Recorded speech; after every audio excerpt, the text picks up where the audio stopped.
No longer facing that same scrutiny, being able to let all of that leave your mind. I'm excited for her to be proud of what she's done, because I think that's the most important thing for a human to do, is to be proud of themselves. President Obama's daughters are two of the most talked about kids in the world. Whether it's because of Sasha's TikTok videos or Malia's mystery boyfriend, either way, these kids are always in the news. Guys, this video is just to show you beautiful pictures of these kids and maybe talk a little bit about their lifestyle. So if you're on the same page with me, let's dive in. Bets and Bayou. No longer facing that same scrutiny, being able to let all of that leave your mind. Guys, have you ever wondered what your life would be like if your parents became presidents? Have you? Well, the Obama's daughters do not have to wonder like the rest of us. After all, their dad is a former president of the United States. Barack Obama and his wife Michelle welcomed their first and eldest child Malia on July 4th, 1998. Her name Malia is a Swahili word which means queen. Malia's full names are Malia and Obama. The Obamas on June 10, 2001 then welcomed their youngest and last child Sasha into the world. With the Obamas' net worth of over $40 million, we trust that Sasha and her elder sister Malia are living their best lives. Boyfriends. As beautiful ladies in the very eye of the public, do not for 1 second think that these girls will be single, cause they are not. So let's first talk about Malia's boyfriend. Back in November 2017, Malia was seen locking lips with an unknown young man at a Harvard-Yale football game. Cue a media frenzy as the world began asking just who had caught the young Obama's attention. His identity was soon revealed as that of fellow student Rory Ferguson. While neither Obama nor Ferguson has ever publicly confirmed that they are dating, the pair are frequently photographed out in New York together, and most recently at the holiday resort in California in the company of an older couple assumed to be Ferguson's parents. More than a year and a half down the line, the relationship appears to be growing strong. Rory Ferguson is from a rich home. I mean, he lives with his parents in a $1.6 million property. He attends Harvard. Harvard's tuition fee is about $70,000 per year, and his parents own an additional property in London. No, the guy is loaded. Nice on Malia. For Sasha, well, the story is not straight.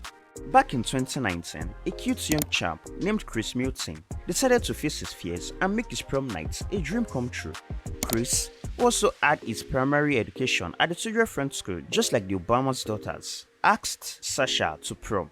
Wow, that must feel nice. There were even reports as at then that the young champ was slowly working his way into the hearts of the Obamas. We don't know what later happened between Sasha and Chris, but we don't think they're seeing each other anymore. So for now, Sasha's relationship space is quite empty. No relationship, no drama for Sasha, I guess. If you want to skip all these informations and stories, maybe you just want to see some picture slideshow, you can skip to the timestamp showing on the screen. But come on, why skip? Isn't the story juicy enough? Education and fashion. The Obama's daughters are definitely living the life. They're living our dream lives. Just like the rest of us, Sasha and her elder sister Malia also went to schools. The sisters got their primary education at the Tudor French School. Sasha and her elder sister Malia practically did the same stuff throughout their childhood days. They both studied drama and took dance lessons as children.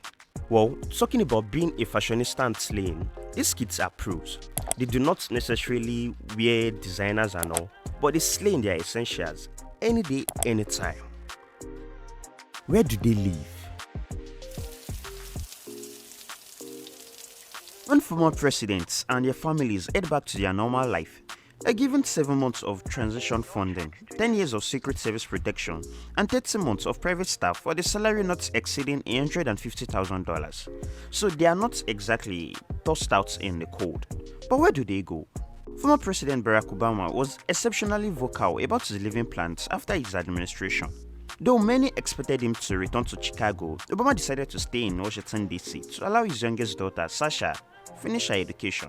With the Obama's net worth of over $40 million, they could have outrightly purchased a property, but instead, they decided to lease a home, an 8,200 square feet mansion in the upscale neighborhood of Kalorama. The $8 million mansion has 9 bedrooms and 8 bathrooms. It is the second most expensive home in Washington, D.C. And while the exterior of the home has a charming vintage vibe, the inside is of a very different vibe entirely. A minimalist modern vibe. Just so you know, we are not home enthusiasts ourselves, so shout out to Mr. Luxury for a well-detailed explanation of the home design. The kitchen features white, grey and black accents, which are found throughout the home. Surely, the kitchen has standard appliances. There is also an area in the kitchen reserved for storing books or drinks.